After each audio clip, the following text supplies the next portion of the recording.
Eh, Buenos días, profesor.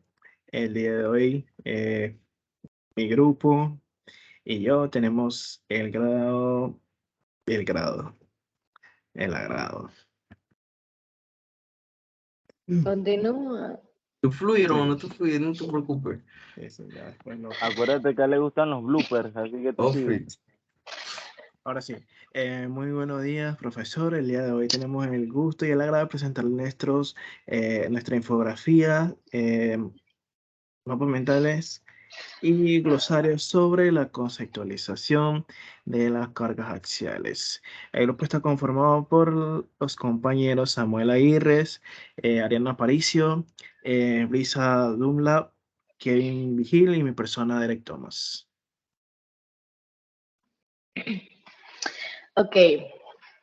Componentes estructurales sometidos. Solo a tensión o compresión. Bueno, estos se conocen como elementos cargados axialmente.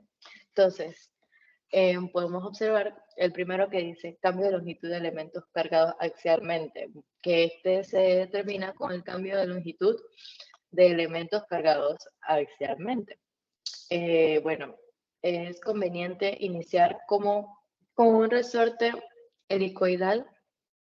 Este tipo de resorte se emplea en grandes cantidades en muchos tipos de máquinas y dispositivos. Como podemos observar, la imagen demuestra gráficamente lo que sería un cambio de longitud de este elemento. En el siguiente vemos lo que son las barras prismáticas, que prácticamente es una barra prismática estructural que tiene un eje longitudinal recto y una sección transversal constante a lo largo de toda su longitud. Bueno, con frecuencia se pueden emplear barras circulares y bueno, como podemos ver en nuestro ejemplo, es una barra circular. Es importante tener en cuenta que estos elementos estructurales pueden tener una variedad de forma en sus secciones transversales. En cables, pues esto se utiliza para transmitir o mover fuerzas grandes de tensión. Por ejemplo, cuando levantamos o jalamos objetos pesados, al subir elevadores, torres, soportar puentes colgantes. A diferencia de los resortes y las barras prismáticas, no resisten la compresión. Bien, como últimas partes tenemos las estructuras estigmáticamente indeterminadas, los resortes, las barras y los cables que se describieron en las secciones anteriores tienen una característica importante en común. Sus reacciones y fuerzas indeterminadas se pueden determinar únicamente a partir de diagramas de cuerpo libre y ecuaciones de equilibrio. A las estructuras de este tipo se les clasifican como estáticamente determinadas. Como tenemos aquí en la imagen en la parte izquierda, un diagrama de cuerpo libre que nos indica lo que está pasando durante el problema en cuestión y las diferentes fuerzas que se aplican, tanto sus puntos.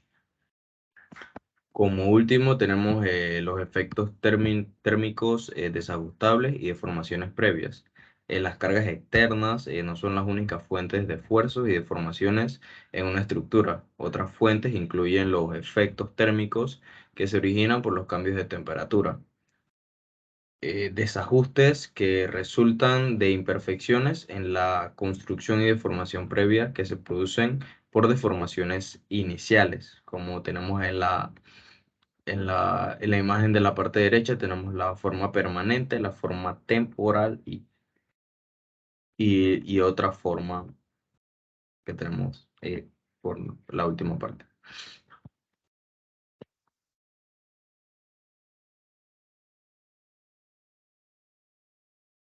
Bueno, esta infografía fue creada específicamente de los efectos térmicos porque se me hizo bastante importante señalarlos. Bueno, se nos hizo al grupo bastante importante señalarlo. Este es un punto bastante grande en el libro que nos muestra que los cambios de temperatura producen dilatación o contracción de los materiales estructurales, lo que resulta en deformaciones térmicas y esfuerzos térmicos. En el libro nos presentó un ejemplo, una figura, donde el bloque del material no está restringido y por lo tanto tiene libertad para expandirse. Cuando se calienta el bloque, cada elemento del material experimenta deformaciones térmicas y en todas las direcciones, y entonces en consecuencia las dimensiones del bloque pueden aumentar. Una estructura estáticamente indeterminada puede o no desarrollar esfuerzos de temperatura dependiendo del carácter de la estructura y de la naturaleza de los cambios de temperatura que ésta presenta.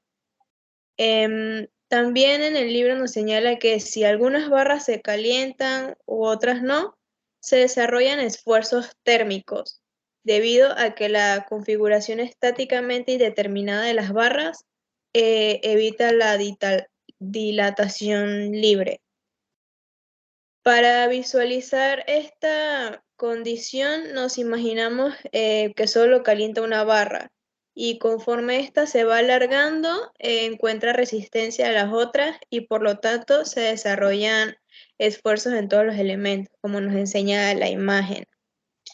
En general, si una estructura es estáticamente determinada, la presencia de desajustes pequeños producirá ligeros cambios en la geometría, pero no deformaciones unitarias en los esfuerzos.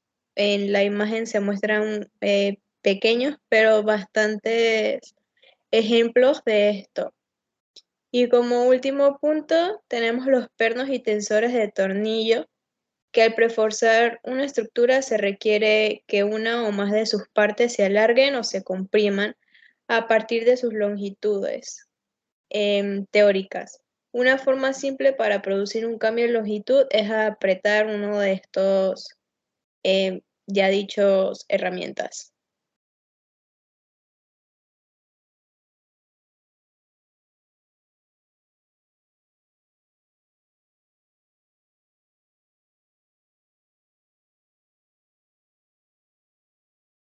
Bueno, ahora en el glosario que hicimos, la primera palabra que tenemos es el resorte helicoidal, que para nosotros es un objeto mecánico que es fabricado de alambre y es un material elástico el cual se le da forma de una hélice. Como segundo tenemos la barra prismática, que es una barra prismática que viene siendo un elemento estructural que tiene un eje longitudinal recto y una sección transversal constante en toda su longitud.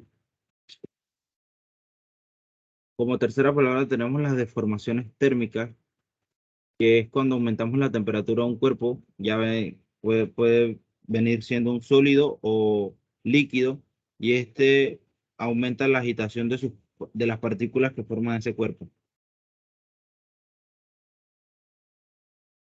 En cuarto tenemos el coeficiente de dilatación térmica, que es la que mide el cambio relativo de longitud o volumen que se produce cuando un cuerpo sólido o un fluido dentro de un recipiente cambia de temperatura, provocando una dilatación térmica. Y la número 5 es el esfuerzo uniaxial, que es un esfuerzo que es perpendicular al plano sobre el que se aplica la fuerza de tracción o compresión y que es distribuido de manera uniforme por toda la superficie.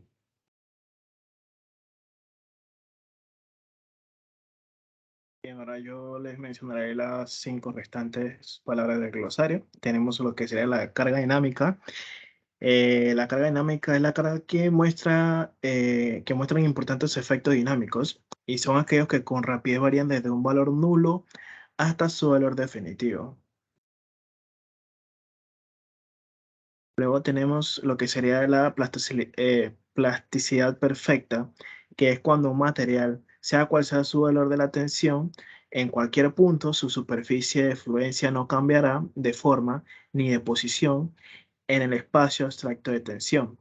Luego tenemos lo que será la fatiga, que es la deficiencia que se produce cuando un elemento se somete a una carga repetida o variable y que nunca alcanza un nivel suficiente como para provocar una falla en una aplicación individual. Luego tenemos lo que sería el esfuerzo de fluencia, que sería el valor mínimo que se requiere de esfuerzo para que un cuerpo empiece a deformarse plásticamente. Y por último, tenemos lo que sería el análisis elastoplástico, que es el análisis elastoplástico.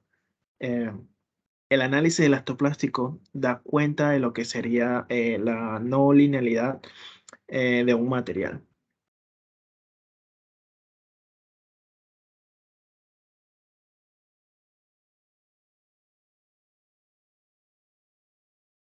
Y con esto hemos terminado nuestra presentación. Muchas gracias.